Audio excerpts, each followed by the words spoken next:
Hello student, Gurukul institute by Ravikant Kumar. मैं YouTube channel के माध्यम से मैथ के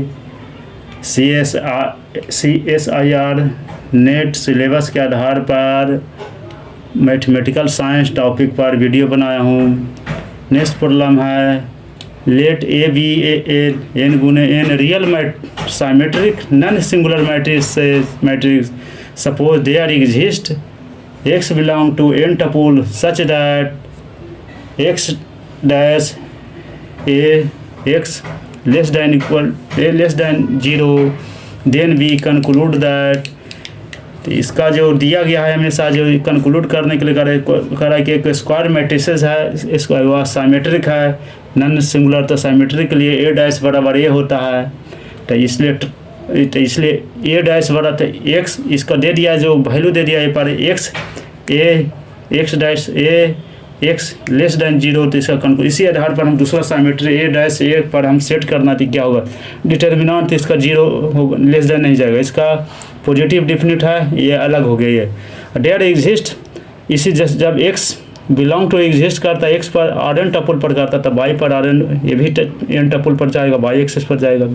फिर y dash a inverse y less than 0, फिर फॉर ऑल इतना पर के जाएगा, ये हमेशा फॉर ऑल नहीं था देयर एग्जिस्ट, इसका जब करेगा देयर ये एग्जिस्ट करता तो ये भी एग्जिस्ट करेगा, इसका भी हो जाएगा, इसका तो आंसर इसी जाएगा, इसका एग्जिस्ट करेगा, इसको कंक्लूड करना था।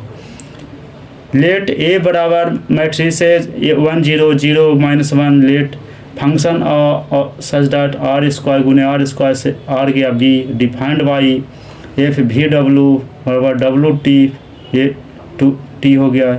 इसलिए इसका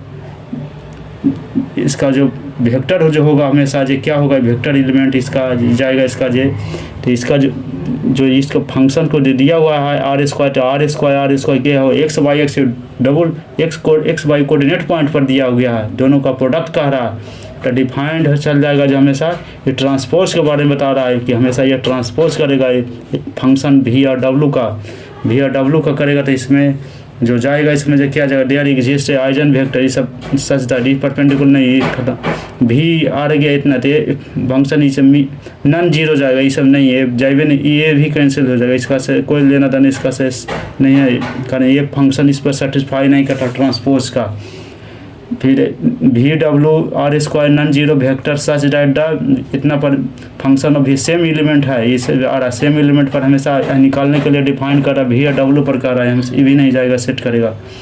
फिर एक और है देखिए फॉर एवरी भी हमेशा वेक्टर होगा जो आर स्क्वायर पर, ये हमेशा ये सेट होता है दे रहे नॉन दी एग्जिस्ट, देखिए वी पर कर रहा है डब्ल्यू पर भी कर रहा है, वी और डब्ल्यू जो यहाँ निकालने के लिए कर रहा है वी करता है, और सच दैट वी डब्ल्यू इतना ट्रांसपोज करता है, ट्रांसपोज का डब्ल्यू टी पर कर रहा है हमेशा भी और फंक्शन का, तो फंक्शन करेगा तो आंसर दी जा रहा है इसका फॉर भी इतना को देयर एग्जिस्ट नॉन जीरो, हमेशा ये जो इसका जो वेक्टर स्पेस जो जाएगा हमेशा डब्ल्यू जैसे एक है भी लेते हैं वेक्टर स्पेस का, तो यह आर स्क्वायर का टर्म करता है। दूसरा लेते हैं कि हमेशा इसका फील्ड होता है, तो फील्ड में उसका क्या होगा फिर उसी पर डब्ल्यू जाता है, जो हमेशा इस वेक्टर का एलिमेंट होता है, ये हमेशा इस ढंग से जाता है, एक मान लीजिए एक वेक्टर ये है, इसी का अंडर एक एलिमेंट हो गया, तो हमेशा एक वेक्टर आ गया, इधर डब्ल्यू आ गया, यहाँ वेक्टर आर स्क्वायर पर कर एक भी है, तो भी का क्या एलिमेंट जाएगा इसमें, तो ये हमेशा ये कोई ना कोई इसमें का एक एलिमेंट होना चाहिए, इसी का ना कोई एलिमेंट भी में होगा, तब ये हमेशा सेटिस्फाई करेगा, इसलिए such that F V W बराबर हमेशा यह जीरो जा रहा है, यहाँ पर फंक्शन का टोटल को कंप्लीट करने के लिए जा रहा है, हमेशा ये फंक्शन जा रहा है जो। फिर लेट इसका आंसर डी जाएगा, इसका लेट ए बी एन गुने एन मैट्रिक्स, ये let A be the N गुने M matrices and B be the N गुने 1 vector with the real entries suppose the equation X बराबर B X belong to M tuple admit a unique solution then can conclude होता है। तो unique solution होने के लिए हमेशा finite में रेक्टेंगुलर मैट्रिक्स है, ये देखिए एन गुने एम का रेक्टेंगुलर मैट्रिसेस दिया हुआ है, एन गुने 1 पर निकालना vector with the real entry है, suppose that the equation X बराबर बी पर हमको दिया हुआ वैल्यू है, तो इसका एन टपुल पर क्या एडमिट करेगा यूनिक सॉल्यूशन। तो यूनिक सॉल्यूशन के बारे में आप खुद मालूम है कि यूनिक सॉल्यूशन जो होता है यहाँ फाइनाइट वैल्यू के बराबर होता है हमेशा। ये होता है जो कंसिस्टेंट में आता है, इसको करने के लिए इसमें चाहिए इसका कंसिस्टेंट का वैल्यू होना चाहिए। कंसिस्टेंट को एंट्री कराना है। तो मैट्रिसेस दिया है, मैट्रिक्स में किया जाता है हमेशा n ग्रेटर दैन एन के बराबर होता है हमेशा, ये वैल्यू को जाता है एन, ये वैल्यू होता है जो रेक्टेंगल में ही जो जाता है प्रवेश करता है हमेशा ये, तो N is greater than M के बराबर होता है। ये सब ये जहाँ आ गया हमेशा यूनिक सॉल्यूशन। तो यूनिक सॉल्यूशन के लिए हम जब निकालेंगे तो यहाँ कंसिस्टेंट नॉन कंसिस्टेंट पर यहाँ सेट किया हुआ क्वेश्चन है इसका, इसलिए इसका वैल्यू जाएगा, आंसर इज बी जाएगा। इसका दूसरा को सेट नहीं कर पाएगा, ये रेक्टेंगुलर में जा रहा है। फिर देखिए एन गुण 1 पर कह रहा है, वेक्टर है जो बीटा रियल इंट्रोड्यूस करता है, रियल। तो इक्वेशन एक इतना को दिया हुआ है, आंसर इज बी।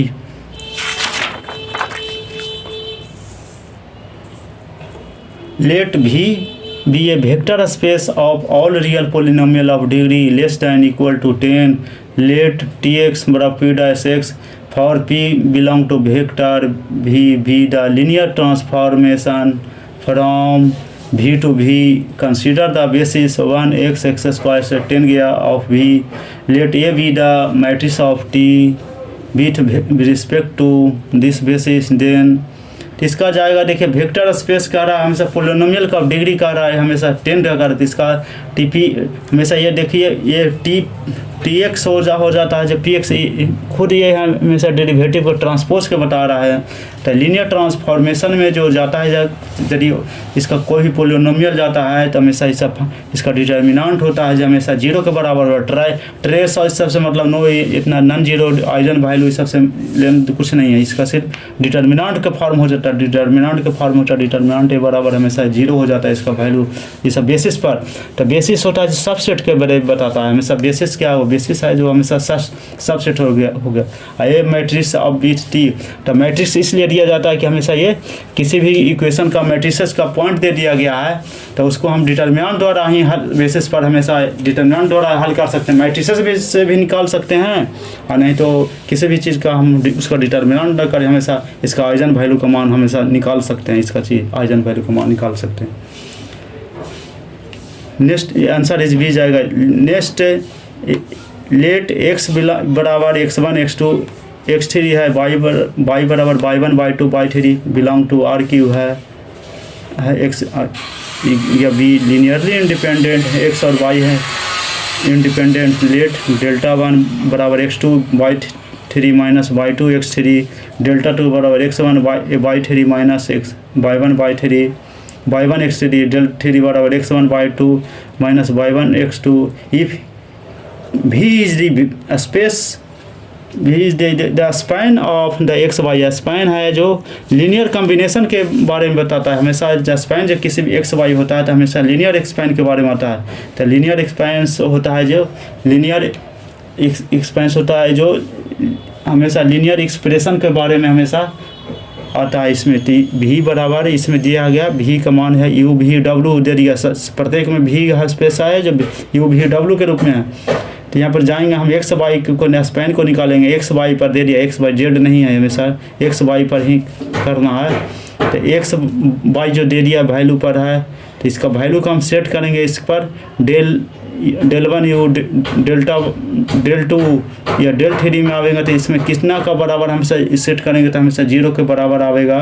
तो हमेशा इस वैल्यू को हमको रखना पड़ेगा। डेल 1 ये सब डेल है तो डेल में आ जाएगा जो हमेशा यू का मान हमेशा डेल 1 में इसको रखा जाएगा, यू जो वैल्यू दिया है भी का इसका, फिर इसका करेंगे डेल यू में इसका ई भी, ये सब।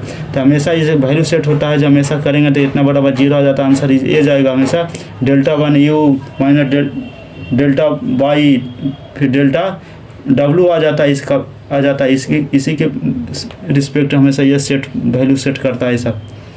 नेक्स्ट आंसर ये जाएगा ये let P X be the polynomial of degree D less than equal greater than equal to 2 गया। तो इसका रेडियस ऑफ कन्वर्जेंस जाएगा हमेशा जो हमेशा 1 के बराबर होता है। इसका रेडियस ऑफ कन्वर्जन खुद दे दी। और यदि किसी भी पोलिनोमियल का हमेशा जो डिग्री होता है जो हमेशा 1 के, हम इसका रेडियस ऑफ कन्वर्जन जब लेंगे जो 1 ही पावर सीरीज होता है जो एन जेड एन पर होता है, एन जेड है इसका जो एन बराबर 0 पर फाइनाइट होता है। तो कोई भी पोलिनोमियल जाता है जो एन बराबर फाइनाइट में हमेशा इसका 0, तो इसलिए इसका कन्वर्जेंट पावर सीरीज का जाता है हमेशा रेडियस ऑफ कन्वर्जन 1 के बराबर ही होता है। बन गया इसका। फिर नेक्स्ट प्रॉब्लम है, next A let P Z Q Z be the two complex non constant polynomial of degree M N respectively. The number of roots P Z बराबर पी जेड है, then P into Q Z counted with the multiplicity is equal to. तो इसका जो जाएगा, जैसे देखिए P Z है Q Z है, two complex number non constant polynomial दिया और दोनों का डिग्री m प्लस n है। तब दिया है गया तब नॉन कांस्टेंट का जाए है तो हमेशा इसका m प्लस n के रूप में इसको लेंगे, ऐड करेंगे, सिर्फ ना मिनिमम जाएगा ना मैक्सिमम जाएगा, हम हमेशा जाएगा m प्लस n के रूप में जाएगा। आंसर ये सी हो गया। सारा क्वेश्चन आया हो, क्वेश्चन एग्ज़ाम को मैं पूछा हुआ क्वेश्चन है, सारा को मैंने बनाकर इसमें बनाया हूँ। इसी तरह का क्वेश्चन आते रहता, मैं सारा का आया क्वेश्चन को ही सोल्यूशन करा रहा हूँ, दूसरे क्वेश्चन का नहीं है। चैनल को सब्सक्राइब करें, वीडियो को दोस्त के साथ शेयर करें।